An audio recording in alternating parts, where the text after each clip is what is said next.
So I'm going to start just by putting it in context of the conscious contracts process, which is one of the integrative law processes, and this is how we developed it. And so the conscious contracts process, we've got 6 sort of simultaneous, somewhat linear, somewhat not steps. And Jane Guzzardi created this as well as the garden when she was interning in South Africa. But the first thing is the mindset shift away from the adversarial mode to focus on relationships. Then there's the touchstone, which we talked about in the last skills, about who are you, what matters to you, and that's part of our contract. And then we do the operating manual for me. Now, originally, and if you read the book Discovering Agreement by Linda Alvarez, we did not have the operating manual for me, but we were all doing something that between this and the ACED, which I'll explain. And so the operating manual for me emerged out of actually using the conscious contracts process. Then the ACED is how do we address change and engage disagreement? This is the designed dispute resolution clause. This is bespoke based on what you learn in the operating manual for me. The action plan is what we normally call the contract, like, widgets, by this date and how much money and all that. But like, what are the promises you need to make to each other to fulfill the mission that you've created together? And then there's the design and drafting piece. So like in plain language, you've seen some of the beautiful contracts that they've designed, that the students have designed, and that the clients have given us permission to share. So this is the process, and the operating manual for me is the third step. So I call it the bridge, and it's really about how we work together. So an operating manual is a set of internal policies that tell a company how to make things work. And the operating manual for me is the manual of how to best work with you. So what are the conditions that make you the most productive? And if those of you who are going to create your own operating manual, I'll give you a workbook like I did for the touchstone, and you design your own operating manual. And so the workbook is meant to trigger ideas and make you think of this from a different perspective. So here's an example. This is a really nice example. One of our students at Quinnipiac did this. And some of this came from exercises we did in class, and some of it came from her own knowledge of herself. So this is Amanda, who is in the Myers-Briggs and ENFJ. We did the Enneagram True Test, and she came out as a 296, which in the class meant something. So this is the document she did for her team. It's important to me that you know everything I do is grounded in relationships and consideration of the human impact. And I enjoy serving as a sounding board, a synthesizer, an interpreter of ideas, a connector, a strategist, and someone who makes others feel good about themselves. I'm an external processor. It helps me to feel heard and understood when I can share my thoughts and feelings with those around me. So just a brief statement about what it's like to work with Amanda. Then I do my best work when, and there's a list of things, what I need from others to do my best work. So a lot of introspection is required to do this. How others can help me show up as my best self. So she likes to be encouraged, celebrated, and reassured. So one of the things that we sometimes do is the love languages. Are you familiar with Chapman's love languages? They show up in relationships, but they also show up at work. How do you know that you are cared about? And acknowledgement is one of those kinds of things. Also time together, because they're love languages, it's about touch is one of them, acts of service. So there's actually an online test, and she may have taken that test to come up with this statement, but maybe she got it from somewhere else. So when you're working with people, it's often something that you get stressed. And so what stresses you? So for Amanda, it's last minute changes in plan.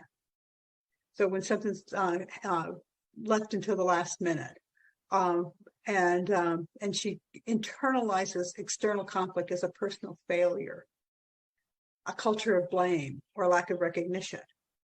So that she actually tells you what it is, and you can recognize when she's stressed, and then how others interrupt that when she's stressed. Any questions about this? There's one more page of it.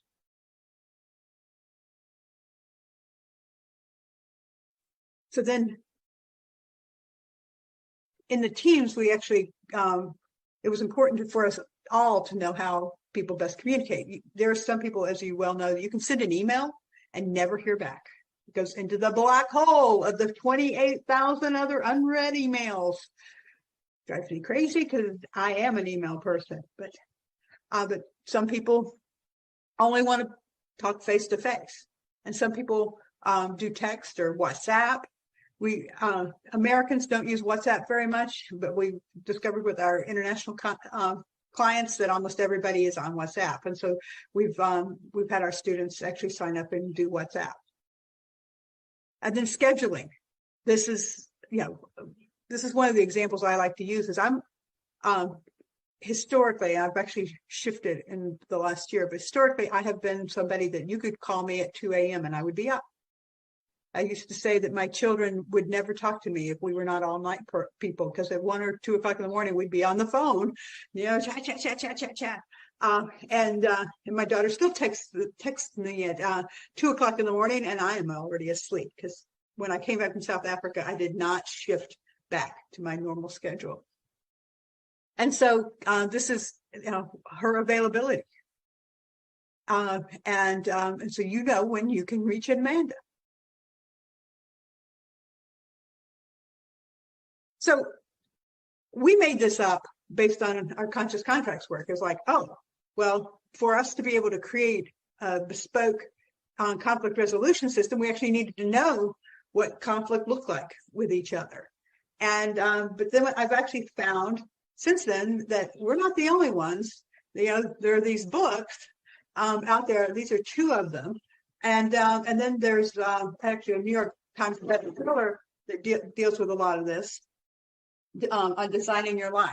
So it's actually much broader than what we're doing, and there's a lot of backing for it, even though we invented it. A lot of things are invented by more than one person at the same time. And there's here somebody sent me this Brave Founders. It's questions that you can ask with a startup. When people are founding an organization, they pull a card and ask questions. Very similar in the idea of getting that information on the table. And then there's this, in Silicon Valley, they call them readmes. And managers, this is an example, you can go to the link on the bottom there. Managers actually send something like this operating manual out to let people who are coming in to work with them know how they like to work. And so Molly, whoever Molly is, says this, it's not to replace or override the relationship, but it's a building block. And so this is what's important to Molly. And there are 12 of them there at that link where you can see different ones, and you can get to know the managers based on who they say they are and what their expectations are. And most of the time we're like wandering around trying to figure out who people are. And is she angry? I don't know. Is that what she looks like when she's angry? Is she angry at me? Well, I don't know. Maybe she is. Maybe she's not. And now you actually know, oh, this is what angry looks like. And this is what you should do when angry happens. This is what stress looks like, or this is what you should do when stress happens. So there are a lot of reasons to have these conversations. One of them is to keep from having different personalities explode with each other. Like I'm I'm a person that when I'm angry, I will first step back and say, what have I done to contribute to this? And I'll do a lot of self-reflection and I'll get quiet. Now, there are people who explode and clean it up. And so, we are not a good match for each other necessarily. But if I know that that person's an exploder and that it doesn't really mean anything, that's just their style. Or if they know that I get quiet, they can actually ask me, Kim, are you quiet or busy? Which is my standard question that I had put in my my statements. It's like, are you quiet or busy? Because busy happens too. Yeah, I get too busy to have a conversation. We do a lot of online personality tests in our clinic to help them learn about themselves so they can create their operating manuals. These are some of them. The personal values assessment used to be a free tool. Somebody told me a few days ago that it's not anymore, but that was one of my favorites that they could do. Like a really quick 10-question thing about their values rather than the long version that we have people do with the touchstone. The true self and the Enneagram, we have a lot of fun with that in the students because one of the things we do with our students is we do the same tests so that they can compare their results, just like you would on a work team. And then they bring in the things they've done and maybe they recommend them to their team. And so pretty soon everybody is having a really good time because for some reason lawyers and law students really love assessments. It's like, oh, tell me about myself. And then there are tools that your clients know about or that your students know about that you can bring in. So I'm going to stop here just for a second. And we're going to talk about it, and then we're going to actually do it. So I want to hear from people. What do you think about this? And are you game to actually start putting one of these together for yourself?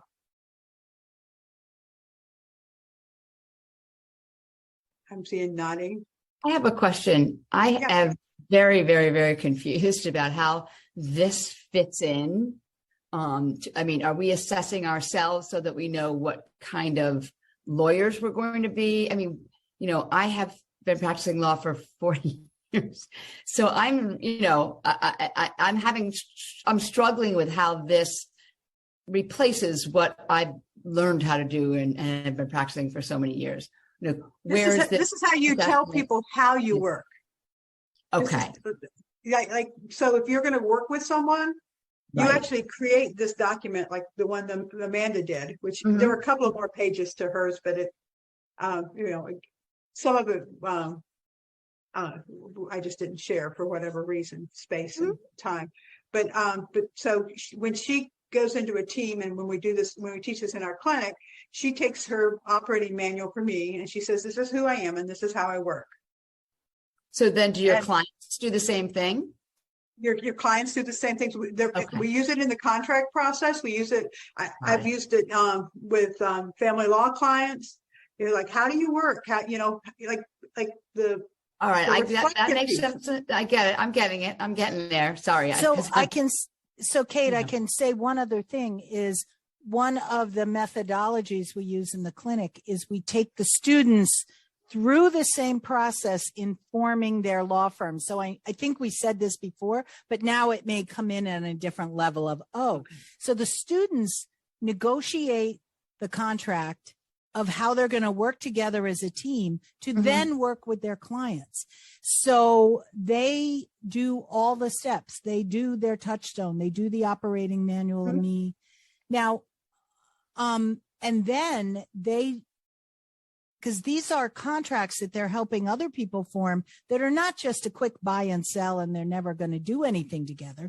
They're going to actually work together. Some of them are merging. Some of them are doing this intense project. And in the family law, it's great to think about really people forming their co-parenting plan, right? Or whatever it is. so there's going to be this ongoing relationship.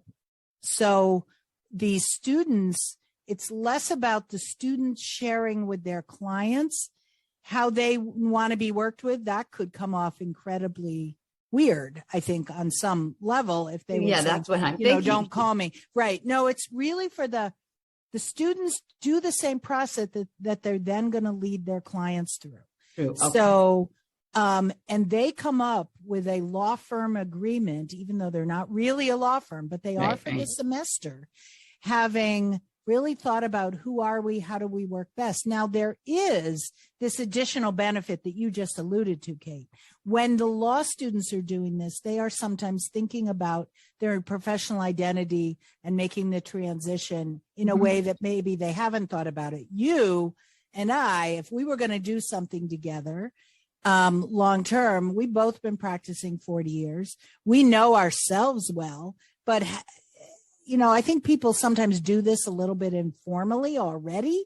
They have conversations, but this just concretizes the process by which we would say, I'm an introvert, or you're going to have to give me space. And this all will lead to then, how do we say, how are we going to deal with each other when we do have to change the agreement and we enter into conflict? Because we've already enlightened each other about what kind of worker I am, including your daily schedule, whether it's your circadian rhythm or your court schedule, right?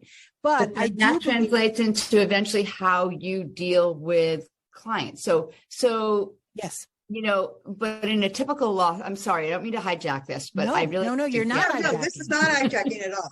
I have to get this. So in a typical situation, let's say, you represent somebody, Carrie and I represent somebody, and we're going to come together and try to get them to, sign an agreement to, start a business or whatever, buy a franchise, whatever it is, it's on a business thing level. How does this work in that setting? So in my engagement, I will have a lot of these elements.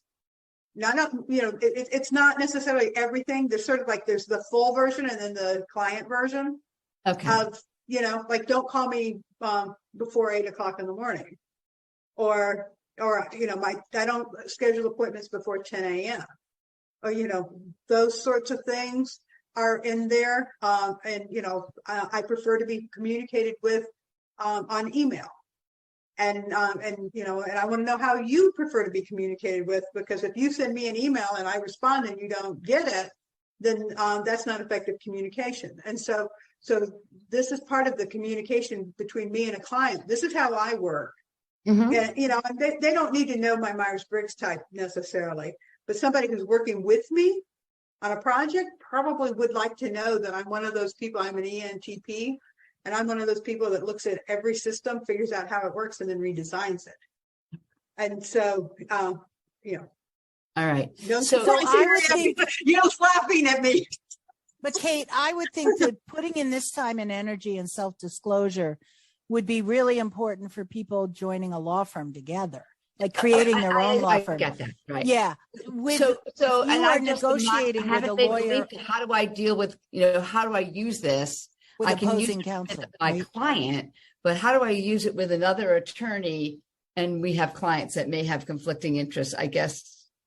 I can tell you for sure, collaborative lawyers maybe don't call it this way, but when collaborative lawyers who each represent one client in family law and are going to be doing a long-term process, helping these people negotiate over time, and the clients are going to be there.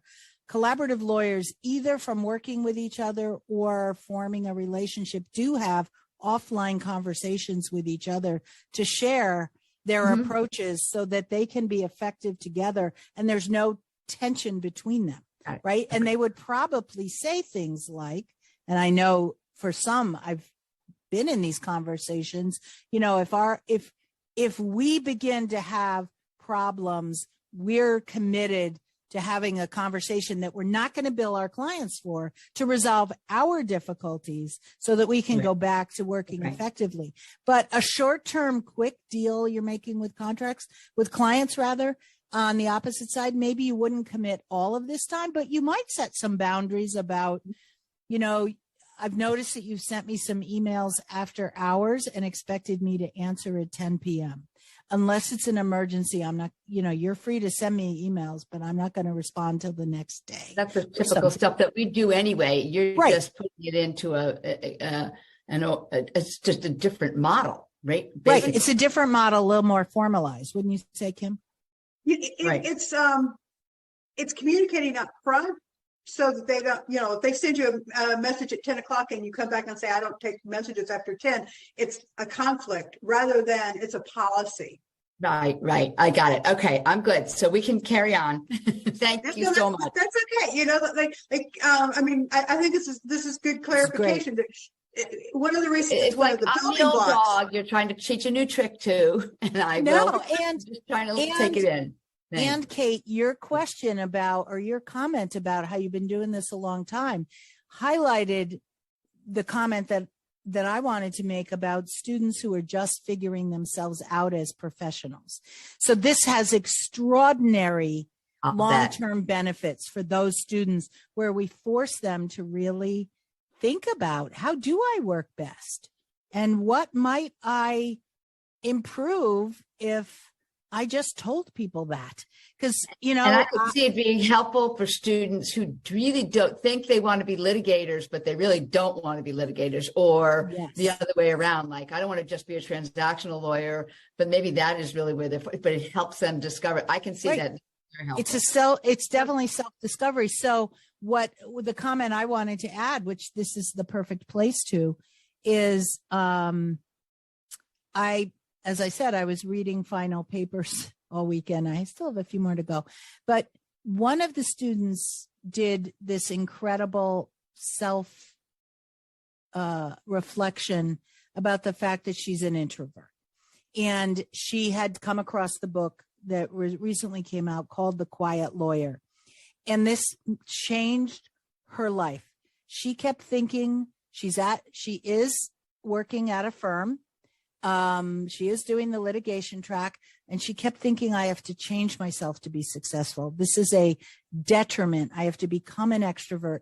And the book helped her see that's not true. And she can still be a litigator perhaps, and she's going to have to learn to not be shy, but shy and introvert are two different things, right?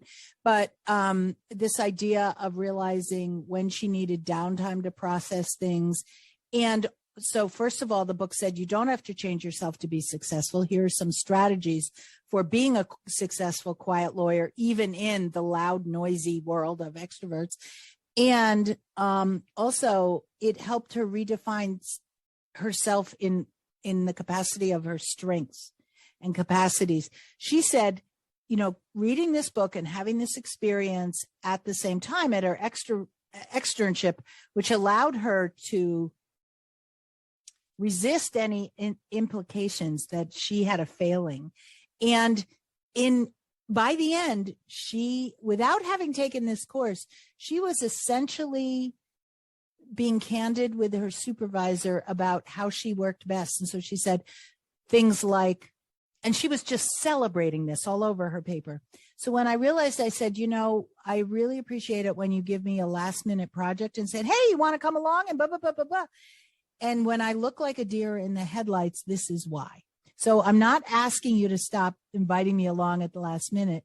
I am asking you that when you know about it, even just a little more in advance, if you could try and remember to give me a little more heads up, I can process it, go look at something, and be more ready to be fully present. And I realized that about myself, of why I was struggling and blah, blah, blah, whatever it was. She said, I actually had the courage to say this to my supervisor. He said, I'm really happy to know that about you. I wish you told me earlier. And I was just like, oh my God, this woman is creating her operating manual of me. She's not calling that. She doesn't, but she had the courage to implement it. So I was thinking about all the places I'm going to be more explicit about this and give a little bit of it's like a scaffolding framework for a student to feel the permission to do this. And in the externship world, it's key. As you know, Judge Maxim, you've supervised a lot of our externs, and I am sure had these conversations and developed these understandings already, because I know how much they absolutely adore working with you and feel supported, because you meet them where they are and help them figure out where they are and take them to the next level. Imagine where we could go with this. So I just wanted to share that particular anecdote of somebody without having taken this course, and how important to her it was for her feeling of self-worth and that she wasn't an imposter. It was an amazing A+ paper. Thank you. I think that's why I chose this as one of the building blocks, because there's so many places we can use it. We can use it in our teams. We can use it with our clients. And you know, I kind of feel like it's like the expanded version is everything you know about yourself. And then the case specific version is, you know, like, what do clients need to know about me? You know, clients do need to know that I've not litigated since 1999 and I'm not going to court with you. I don't care who you are. I'm not doing it. You know, if my son needed somebody to go to court with him, I didn't go. You know? That's not what I do anymore. I'm good at it. I like who I am when I'm good at it. You know, and so yeah, like, that's the important thing they know about me. And you know, when, like, you know, like I have on my own email, I said, my standard signature says, I answer emails at odd hours. I don't expect you to. You know, it says it in more articulate language. But, you know, it's like, just because I'm answering you at 3 o'clock in the morning does not mean I want you to answer me right away. You know, I'm one of those people who, you know, has been known to pull an all-nighter, even at my age, you know, because I get on a roll with answering a whole lot of email. And, you know, that kind of stuff is really makes it easier to work with me. It's a transparency. And that's part of why it's important in integrative law. It's about knowing ourselves and communicating it in a way that people are not walking around on eggshells wondering that. So if anybody is offended by strong language, you should mute yourself right now. I'll tell you a story about when I was hiring a legal secretary back in the 90s. I was litigating then. And in the process of the interview, I said, I swore. I'll just do that. I won't say the language. I swore the bad word, you know. And she went off to somebody, and I'm in a very conservative area, and she said, can't believe she said that word in an interview. And she, you know, was not interested in the job.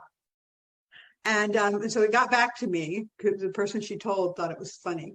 And it got back to me, and my paralegal and I decided that we would never interview anybody again without saying that word at least 3 times, because that word was common in our office. and so that's kind of a funny version of, like, you know, like, you need to know that when we're stressed out, we use that word. And if you're offended by that word, you are not going to be comfortable here. And, you know, and so some, you know, like, how people handle stress is a really important factor in how they're going to work together. You know, I've talked to a lot of paralegals and legal secretaries and, you know, legal assistants over the years who basically work for assholes, you know, who just harangue them and all that kind of stuff. And they just have to develop, they feel like they have to develop a thick skin because that person handles stress badly. Now, if you know you handle stress badly, you can also say, this is how I, you know, like, this is how to deal with me when I'm like this. I had a group that we did a conscious contract together for our class. It was a business law class.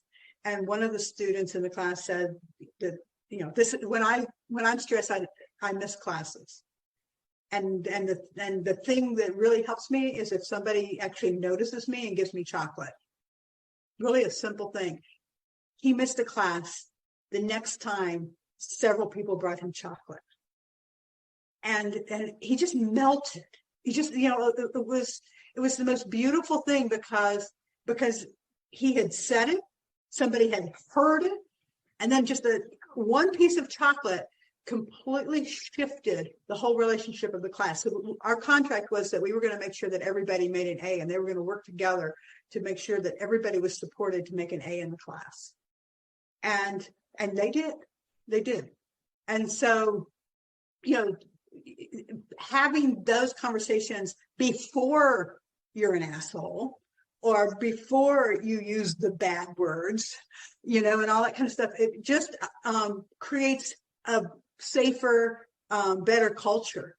And so that's a place to use it, using it with your clients to tell them, this is how it's going to work. I'm never going to court for you. I don't care who you are, and don't call me before 10. And, I don't expect you to answer emails, whatever, but if you haven't answered me in 3 days, I may call you back, or, those sorts of things are part of creating an integrative practice and being an integrative lawyer. And so I'm going to, I have used this. I mean, one of the ways I developed this was working with prenuptials, like how, when people are getting into a relationship, they're still in their best behavior a lot of times. Like, I've done some divorces for people who said they never argued, in which case they have never gotten into a real relationship. They have been on their best behavior. You don't, I think that being able to have conflict is probably, and do it well, is one of the most intimate things that helps a relationship grow.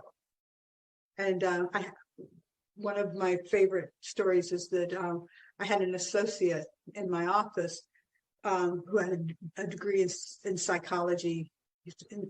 He's still my friend. He's an extraordinary man. And he came to me one day and he said, there's an opportunity for us to improve our relationship. And it's coming through a conflict that we need to resolve together. Will you sit down with me and have a conversation?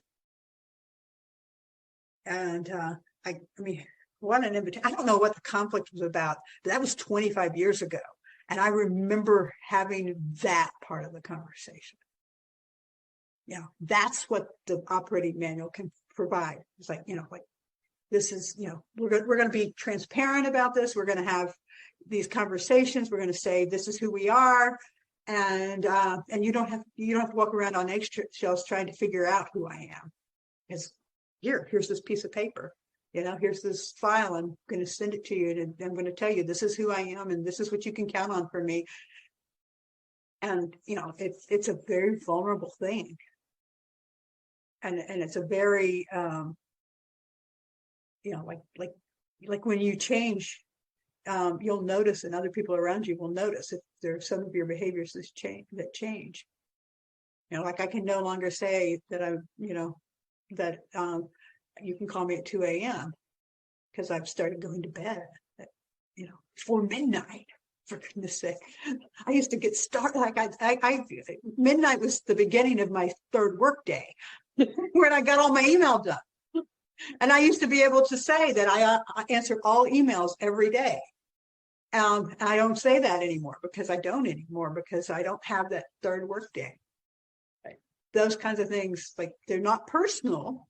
They're just how I work. I'm not picking on somebody to say you can't call me before 10, because I had people who knew me outside of the office who called my house when I was getting my kids ready for school. That were clients, or worse yet, an opposing party called my house when I was getting my kids ready. I was not pretty about it. What in the world are you calling me at this hour?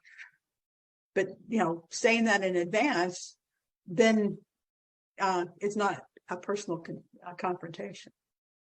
So thank you, Kate, really, for bringing it up and giving us the chance to be clearer. So we're going to play with it. Anybody have anything else? Because we're going to start working on some of it.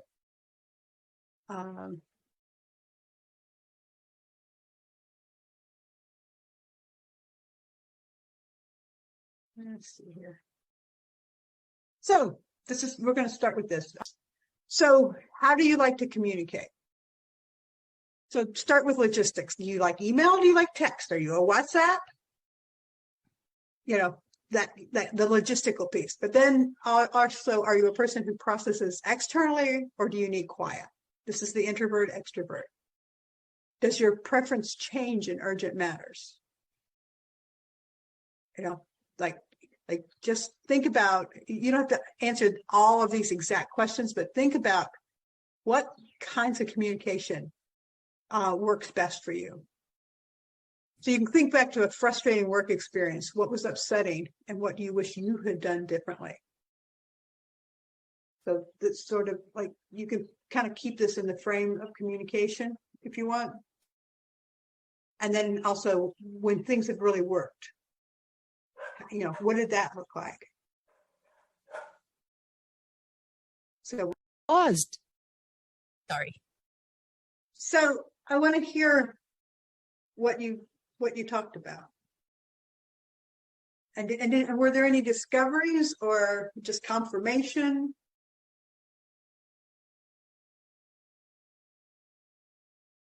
You're pointing at each other.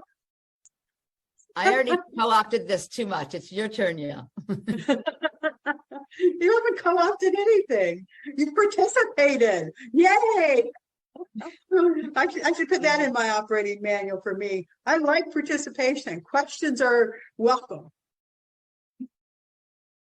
We actually had a wonderful conversation. If, to begin with, it was just a great joy to get to know Kate better, rather than just you know, a Zoom square.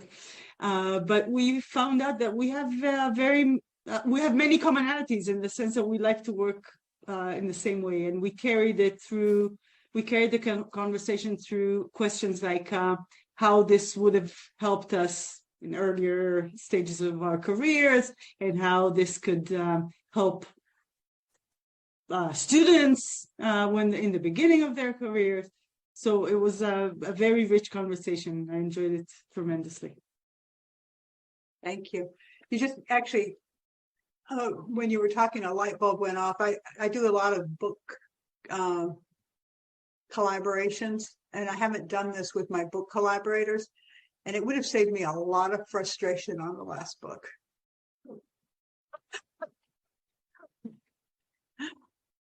All right, Aubrey and Julia, how did it go for you? Went very well. We also had a lot of commonalities. We both like a clean working environment and like to be organized. Julia prefers text conversations because they're less formal, and I told her that I prefer my professional contacts to email me so that I can compartmentalize a little bit. Julia is much better at compartmentalizing. She knows that she has her working hours from 9 to 5, and she's able to cut it off. She won't even look at messages after 5 o'clock. And I told her that I have no self-control, and so I have to compartmentalize a little bit more strategically, because if I get a message that's work related, it doesn't matter what time of day it is, I'm gonna go take care of it just so I can stop thinking about it, and then it takes me away from my family. Me and Julia both have families, so we have some prioritization things I think that we take into consideration. I think that was the gist. Yes, I think Aubrey covered our conversation really well. Thank you. Thank you. Was there anything to add to what Gail said? I didn't ask you that before. Oh no, I ditto everything. It was great. Yep, we really it was wonderful getting to know you, Yael. And so, do you see how useful this would be to have like sort of this introductory conversation in a different way? I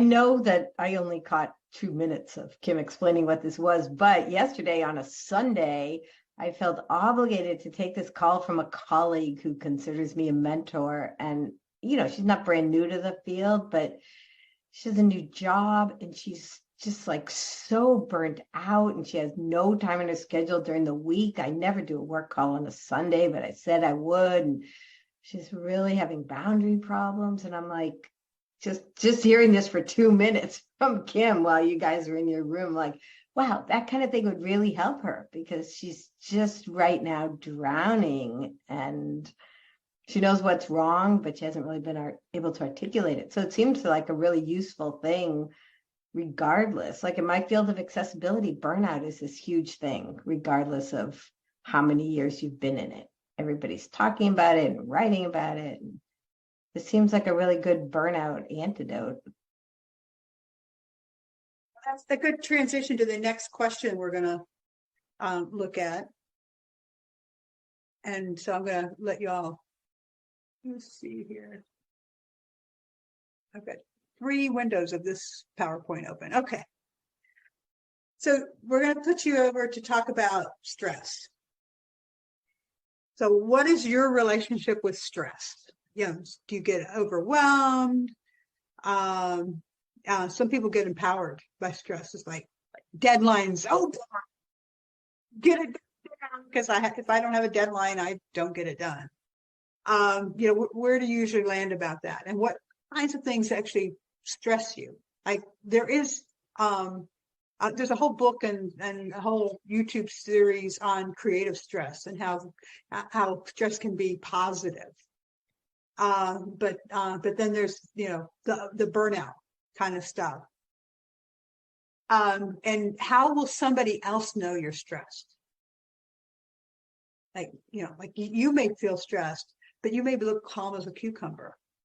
But yeah, like biting your nails, you know, or not showing up for class, to the example I gave earlier, or, you know, having your email back up. Like, what are the signs somebody else will notice, and what helps you de-stress? And then when somebody's working with you, how can they help you de-stress? So again, you don't have to answer all of these questions, but these are some of the kinds of things that you consider when you're creating your operating manual. So are we going to go back? Why don't we go back into the same groups? Tell us about the ideas. Yeah. So Lainey, share what we didn't get to share. Ooh, I should turn on my. But what did you say? Share what we didn't get to share in the last minute because you left the room abruptly in a huff. Well, just this idea of understanding your own stressors and sharing them. I mean, I do in structured negotiation, as I told Carolyn at the beginning. Put the video on. You know, we want to make sure everybody's on the same page with collaboration, especially if they're lawyers and used to being aggressive. So we do have conversations about that, but I never put it, and I find this often with learning more from Kim, I never go to the personal level and say, like, how are you going to handle stress and how do I? And Carolyn was sharing how she might handle stress and how it might negatively impact people she's working with. But Carolyn, one thing I was going to say, if you do share your stress, it gives people kind of permission to help you. So it's not just, oh, if I screw up, they'll understand me and they'll forgive me, but that people can say, whoa, you seem like you told me that this is one of your triggers. And I think maybe that's what's happening now. So it's this real like kindness trigger almost by sharing your personal stressors. I like that. You're actually giving them the keys to how to help you,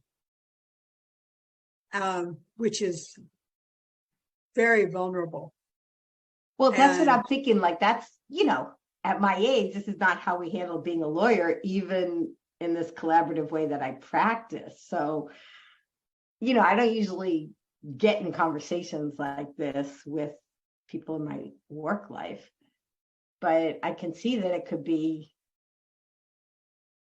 I mean, my daughter, who's a public school educator, she's always saying, like, your strategy of sweeping things under the rug is not really the modern way to handle relationships. Like, she's very like, She trains teachers. She knows all this stuff. She's all into vulnerability and trauma informed and all this stuff in the education sector.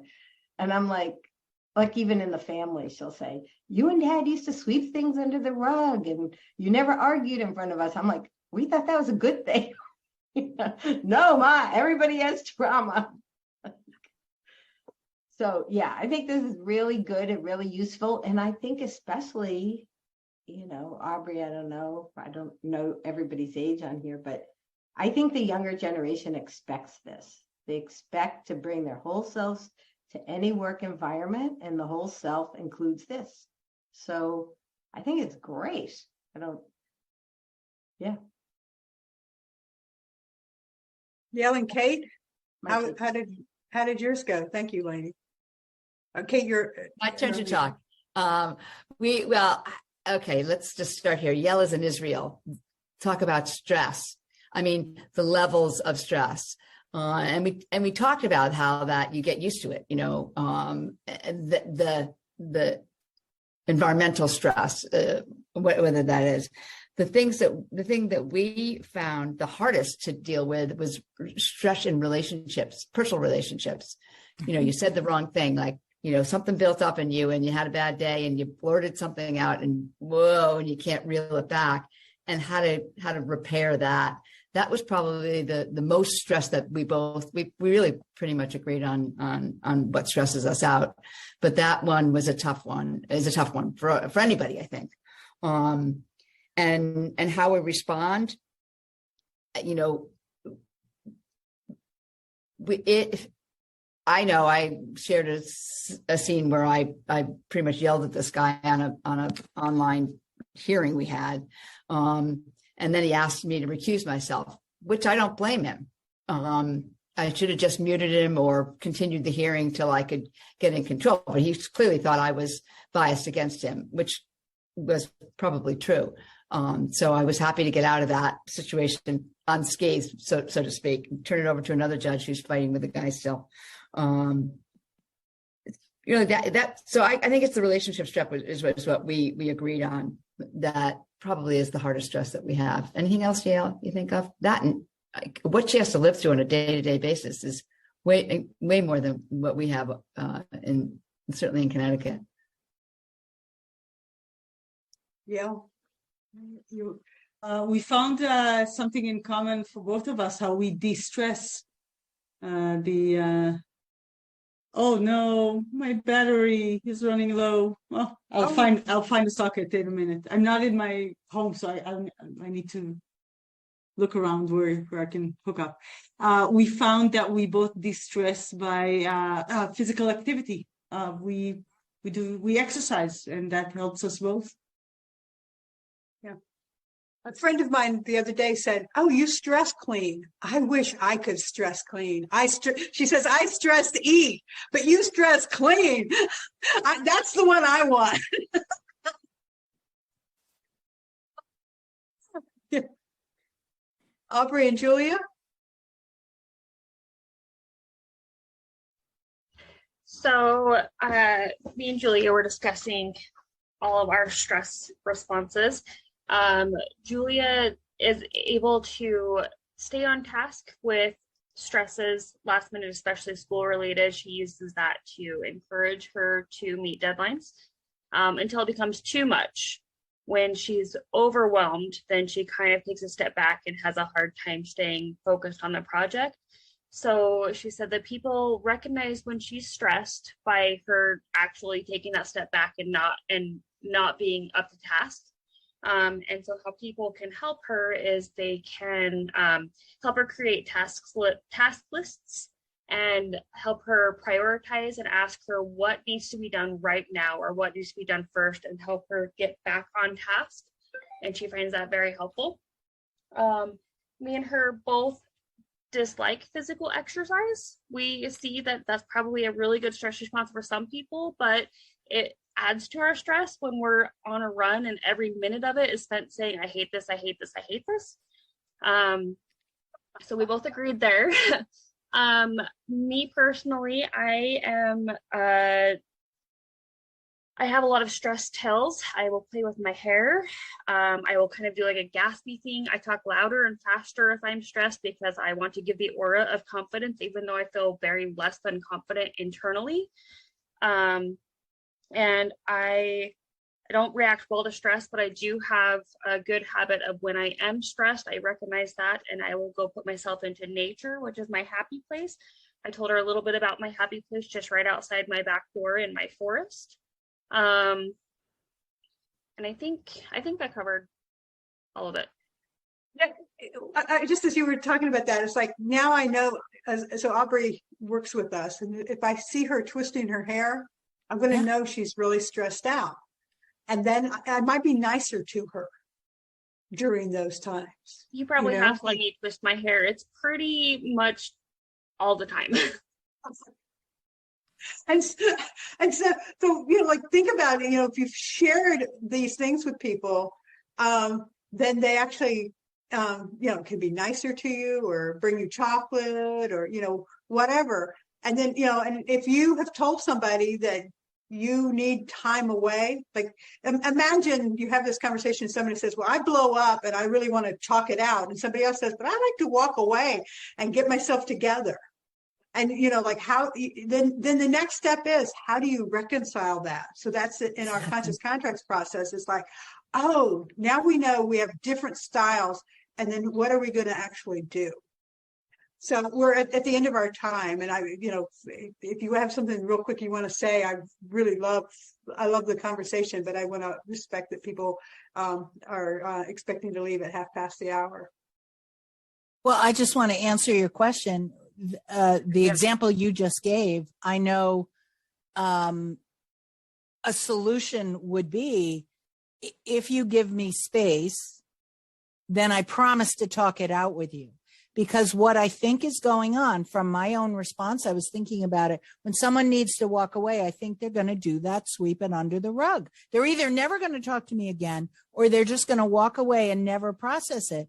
So that express agreement of saying, I will talk to you. I promise I can't do it right now. Poof, the problem goes away. I mean, there's an adjustment. When someone has to deal with it that they didn't plan, that they would rather not, but they're committing to it, and the other person is just giving the space. And there's patience during that period, as opposed to anxiety and picking and you need to talk to me, you need to talk to me, you need to talk to me, that then results in the second level of blow up. I say this from experience. But yeah. I didn't imagine that at all. No. Thank you all so much for coming and participating. And, like if you want to do your operating manual for me and share it with us on Thursday, let me know and I'll send you some more questions. And you can figure it out. And we'll look forward to seeing it on Thursday for show and tell. And they don't have to be all done beautifully graphically. If you have time and that's your thing, that's great. But even if it's bullet points, it's a work in progress. That's awesome. Kim, are the slides available now? Yeah, I'll just send them to you, and then the recording will also be available, so you can see that'd be great. Hear about it. Sorry, I missed the first time. Yeah, it's early in the morning there. Bye, all. Thank you, everybody.